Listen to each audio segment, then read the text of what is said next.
Bruce Lee இந்த படத்துக்கு blue சட்டை மாறன் என்ன பண்ணுவார்னா, வழக்கம் போல் இந்த படம் வந்து ஏன் பார்த்தேன்னு தெரில, ஆனால் போய் பார்த்துட்டேன்.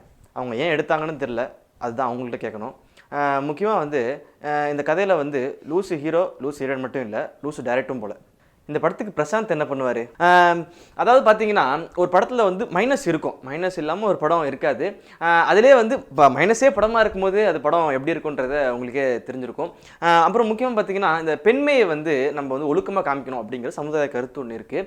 இந்த படத்தோட டைரக்டருக்கு நான் ஒரு வேண்டுகோள் வச்சுக்கிறேன். இந்த படத்தில் வந்து ஹீரோயின் வந்து ஒரு ஹீரோயின் மாதிரியே வரல, ஃபுல்லாக தண்ணி அடிச்சுட்டு தான் வராங்க.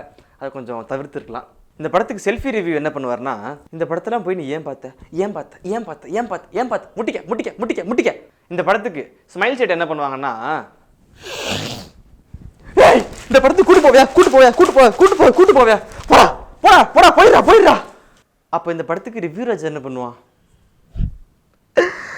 ஐயோ ஆரம்பிக்கிறதுக்கு முன்னாடி ஒரு விக்ஸாக்ஷன் பாயிண்ட் 1 2 3 10 எத்தனை இருந்தாலும் பத்தாது போல் தெரியுது. அந்த மாதிரியான ஒரு படம் தான் பார்த்தேன், ப்ரூஸ்லி. பல ரிவ்யூவர் சொன்னதெல்லாம் விட்டுட்டு நான் என்ன சொல்கிறதுனா வந்து என்னோட சீனியர் சொல்லிட்டாங்க, அதுக்கப்புறம் சீனியரும் சொல்லிட்டாங்க. நான் சொல்லி என்ன ப்ரோசர் இருக்குது இந்த படத்தில். இந்த படத்தோட டைரக்டர் வந்து பிரசாந்த். இந்த படத்தை வந்து அப்படி என்ன பண்ணார் அப்படின்றது சத்தியமாக தெரியாது. பல தமிழ் படங்களை அப்படியே குழப்பி ஒரு படம் எடுத்தால் நல்லாயிருக்கும், ஆனால் இது இப்படி ஆயிடுச்சு. முத்துராமலிங்கம் படம் கூட பார்த்துடலாம் போல தெரியுது. இந்த மாதிரிலாம் பண்ணாதீங்க.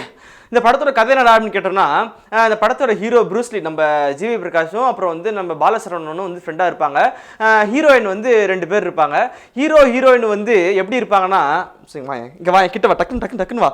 ஹீரோ நிற்பார், ஹீரோயின் மேலே அப்படியே போயிரு போதும் பர்ஃபார்மன்ஸ் போதும். இதே மாதிரி தான் ஒரு பையன் அப்படின்றக்காக ஓகே. பட் ஒரு பொண்ணு அப்படின்னா அப்படியே எப்போ ஹீரோயினை பார்த்தாலும் அப்படியே பாஞ்சிருவார் மேலே. அப்போ அவன் பார்க்குறவங்க என்ன பண்ணுவாங்க, அது ஒரு பெரிய கேள்வி. ஹீரோயினோட ஃப்ரெண்டும் இருப்பாங்க, ஹீரோ ஃப்ரெண்டு இருப்பாங்க. அவங்க 2 வீட்டில் யாருமே இருக்க மாட்டாங்க. ஆனால் எப்போ பார்த்தாலும் ஒரே கும்பலா உட்காந்து பேசிகிட்டு இருப்பாங்க. இது நியாயம்? அதெல்லாம் தெரியாது. இந்த மாதிரி ஒரு 4 பேர் என்ன பண்ணுவாங்கன்னா, ஒரு கேமரா கிடைக்கும். எப்படின்னா ஒரு பீச்சுக்கு போவாங்க. பீச்சில் போய் வந்து இந்த தாயம் போட்டு விளையாடுவாங்க தெரியுமா, இந்த தீப்பொடி விளையாடுவாங்களே. அப்போ என்ன ஆகுனா வந்து கேமரா சரக்குலாம் வந்து வச்சுருப்பாங்களாம் ப்ரைஸாக. இது வந்து ஒரு பெரிய அப்ரிஷியேட். அதில் கேமரா கிடைக்கும். அந்த கேமரா வச்சு ஒருத்தர் ஃபோட்டோ எடுப்பாங்க. அதில் ஒரு பிரச்சனை மாட்டுவாங்க. கடைசியில் அந்த பிரச்சனை என்ன பிரச்சனைலேருந்து வெளியே வந்தாங்களா இல்லையா அப்படின்றத அந்த படத்தோட கதைன்னு சொன்னால் செருப்பால் அடிப்பாங்க. ஓகே, இதுதான் அந்த படத்தோட ஹீரோ ஜிவி பிரகாஷ். எப்படின்னா திருச்சாலானந்தன் சொல்லிட்டு ஒரு படம் பண்ணார். அந்த படத்தை பார்த்தோம். ஓகே, அதில் வந்து ஒரு வல்கர் சீன்ஸ்லாம் வந்து வல்கராக பண்ணாங்க. அதெல்லாம் ஓகே, தள்ளி வச்சுருவோம். ஒரு வாட்டி பார்க்கும்போது நல்லாயிருக்கும். அதை பல வாட்டி பார்க்கும்போது எப்படி இருக்கும், இந்த மாதிரி தான் நம்ம ஃபீல் வந்து எல்லாருக்கும் ஆயிரும். அடுத்து பார்த்தோன்னா வந்து இந்த படத்தோட ஹீரோயின் பர்ஃபார்மன்ஸ் பார்க்கும்போது தெரிஞ்சுருக்கோங்க எப்படி இருந்திருப்பாங்கன்னு. செமையாக இருந்தாங்க. இன்னொரு பக்கம் ஆக்டிங் இதோ இல்லையோ சூப்பராக இருந்தாங்க அப்படின்னு சொல்லிட்டு. அப்புறம் இந்த படத்தில் பாலசரவணன் அங்கே காமெடி ஆகட்டும், அப்புறம் இந்த டபுள் மீனிங்கில் போடுற காமெடி ஆகட்டும் ஒர்க் அவுட் ஆகிருக்கு. அப்புறம் வந்து ராம்தாஸ் இந்த படத்தில் வந்து ஒரு ஜோக்கர் அப்படின்ற ஒரு கேரக்டரில் வருவார். திடீர்னு பார்த்தா வந்து ஒரு நல்ல ஒரு இப்போ இங்கிலீஷ் படத்தில் வில்லன்லாம் எப்படி இருப்பாங்க அந்த மாதிரிலாம் வருவார். ஆனால் அவர் பண்ணுறது காமெடி நினச்சிப்பார். ஆனால் நமக்கு பார்க்கும்போது சத்தியமாக அந்த படமே காமெடி நினைக்காது.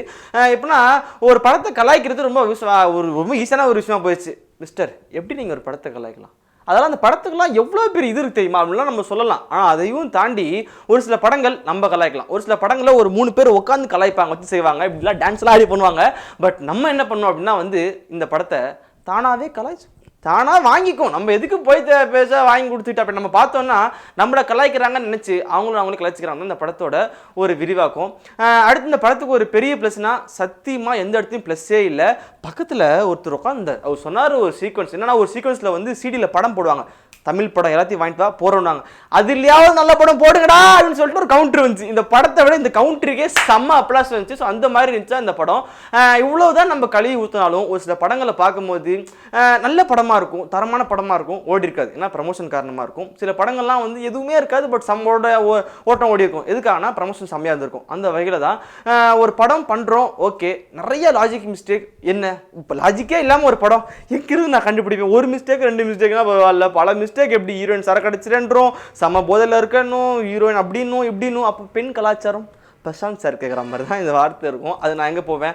அதே மாதிரி தான் அந்த படத்தோட ஹீரோ ஒரு பொறுப்புணர்ச்சியே இல்லாமல் ஒரு பாட்டு சரகஸ்ட்டு எப்போ பார்த்தாலும் ஹீரோயின் மேலேயே வந்துருந்தாருன்னா அப்போ என்ன இருக்கும்.